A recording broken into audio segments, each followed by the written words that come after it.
Hi, hello, welcome back to my channel. If you are returning, if you are new, hello, my name is Kat, and I usually like to read dark, weird, and translated books. And today I'm talking about 10 books in translation that I read for the Invisible Cities Challenge. So I will leave all the links to Invisible Cities down below, but essentially they announced 3 countries a month that you wanted to try to read from. Now I believe they're transitioning to 2 a month to try to read from. And so these are all books that I was reading from January to June, trying to match the countries. So I have some in here that are like new favorites of mine, and I have some in here that are actually completely forgettable, unfortunately. So without further ado, let's get into it. The first book I want to talk about is from Argentina. This is Mouthful of Birds by Samanta Schweblin. So I have read Schweblin before and really enjoyed her writing style. I think she wrote, Little Eyes, which was really weird and really creepy. But this collection really just left me feeling pretty meh about it. Some of the stories were good, some of the stories were not so good, but I read it back in January and I think I've pretty much forgotten mostly everything about the collection. So I actually don't really recommend this one as much as it pains me to say it. Next we're going to move on to Morocco, and for Morocco I picked up Sex and Lies by Leila Slimani. So Leila Slimani I have also read before. I have read The Perfect Nanny by her, which is more of a thriller. This one is completely different because it's a non-fiction account of sex and sexuality and queerness in Morocco, like modern day versus historical. And I thought the information in this collection of essays was both important and really messily told. So a lot of the times I would be bored, which is not what's supposed to happen. But I do want to read one quote which I thought was really interesting. So this is from the book. These days we're confronted with our own conflicting identities. Sex is associated with the other, the decadent West, while Moroccan and Muslim identity stands for virtue and modesty. But we're forgetting everything. We're forgetting that it's we Arabs, we Muslims, we who shocked the West with our erotic texts in the 15th century. We've invented the realm of the erotic. We're now suffering from collective amnesia. So that section of the book was really interesting because it goes more into the historical of like erotic texts that were brought into the West, and then now there's more of a really like conservative viewpoint in Morocco. So this is a collection I gave 3.5 stars. It's right on the borderline of like, it could have been so much better and it could have been like a really amazing essay collection, but for me, it just fell a little short. All right, next up, we're gonna do Japan. So I went overboard on Japan because just probably Japanese translated literature is my favorite country to read from. And so I wanted to kick off with a book I've been meaning to read forever, and that is The Sailor Who Fell from Grace with the Sea by Yukio Mishima. Mishima was one of my favorite Japanese writers of all time. I've read a lot of what he's written, and this was one that just like I never got around to reading. We're following kind of a gang of boys, one boy in particular who is really fascinated with his mother's new lover who happens to be a sailor. And definitely the evil child trope was in there, and that's why I was like really interested because the kid is vile. There is like animal abuse and animal torturing, and he's just like not a good kid. And I thought like things were gonna get darker and darker because he thinks that the sailor is so tough, but then actually when he talks to the sailor more, he realizes the sailor is not the man he thought he was. But unfortunately, this is a DNF for me because I was just so bored. I got halfway through and I was completely bored. There was like no action, nothing was progressing. and there were just more scenes of animal torture. So this was a DNF. I'm sad about it, but I don't think I'll be picking it back up. So after that, I just so happened to get 3 NetGalley arcs that were all manga from Japan. So first up is Bakemonogatari, volume 1 by NisiOisiN. It's a pretty like unique spelling of a name. Obviously it's down below. And this is following like a high school boy who catches a girl when she trips. And it's about like their developing friendship.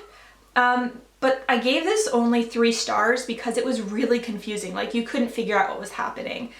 Like, is she a monster? Is she not? Are there monsters in this world? Are there not? Is he just imagining it? Like you really can't tell. So there's like a confusing storyline and also interjections by side characters. So it didn't gel with me. It was pretty confusing and I'm not carrying on with it. Next, I read Those Not So Sweet Boys by Yoko Nogiri.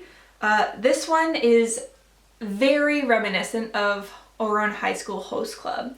So there's basically a girl, and on her first day of school, she kind of runs into this trio of boys who are known as kind of like the no-good-nicks. And then somehow through like just bizarre circumstances, she ends up having to help the boys improve their image. And it's kind of in exchange for a debt that she owes because she's like a working, what's it called? A work student. Like she has to like get good grades and work at the school to attend. So basically if she helps them improve their self-image, then she can attend the school for free.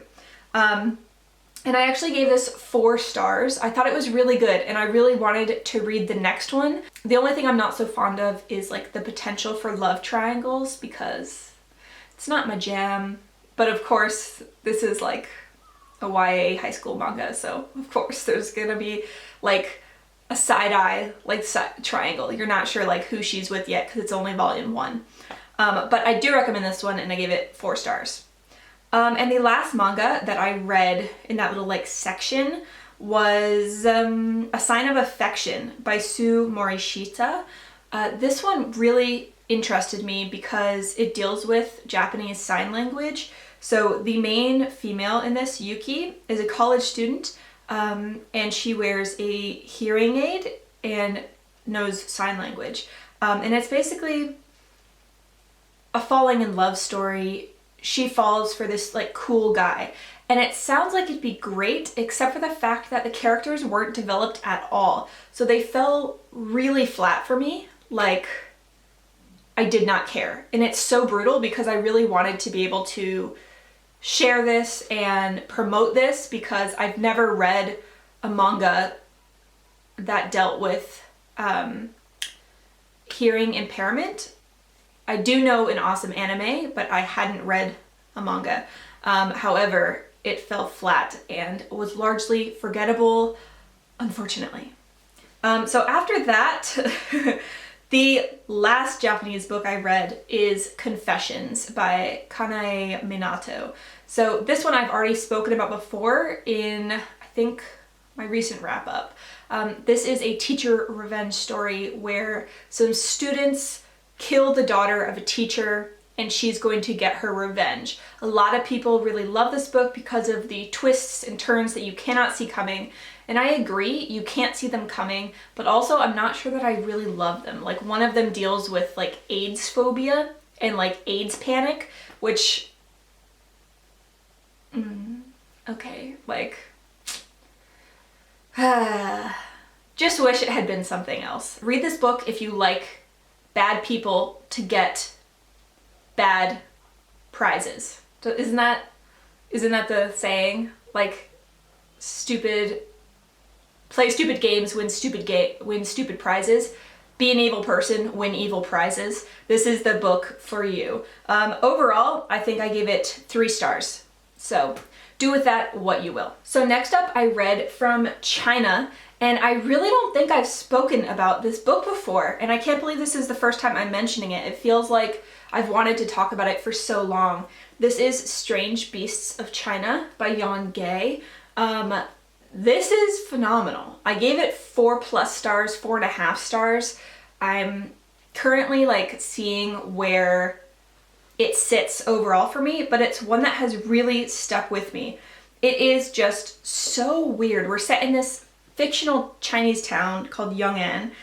Human beings live alongside spirits and monsters, and they're called the Strange Beasts. And each chapter focuses on a different strange beast, how they came apart, how they came into being, what their, not powers, but like what their unique traits are, their weaknesses, their strengths, and how they integrate or don't integrate into human society. Some of the stories in here are so beautiful, some of them are so creepy, and some of them are so sad.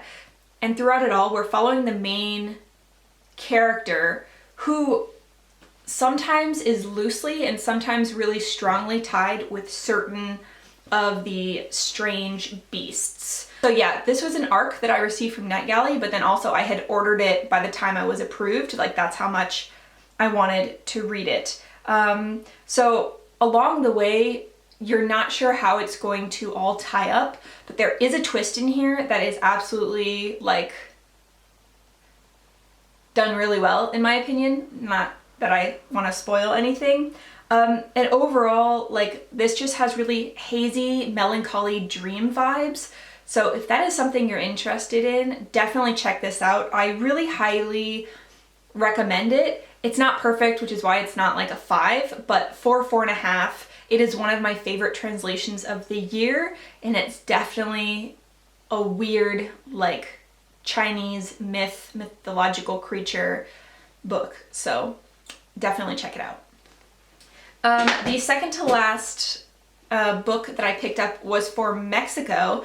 This is Delirium by Laura Restrepo, and sadly I bought this and had it shipped to Australia, and then I read 3 pages and hated the writing style. So this was an insta DNF for me. So I'm not gonna really get into it other than to say it's supposed to be about a woman who may or may not be having a mental breakdown according to her husband. I thought it would be like modern day Mexican yellow wallpaper, but the writing style, oh my god, like, was not for me. So I highly recommend, if you're thinking about this book in particular, to read the first few pages on Amazon book preview if you can, because I made a mistake and I regret buying this book. And the last one I want to talk about, also for Mexico, I read The Route of Ice and Salt by Jose Luis Zarate, and this one was also amazing. This is a queer, oceanic gem of a Dracula book. So I have recently spoken about this one as well in my recent wrap-up.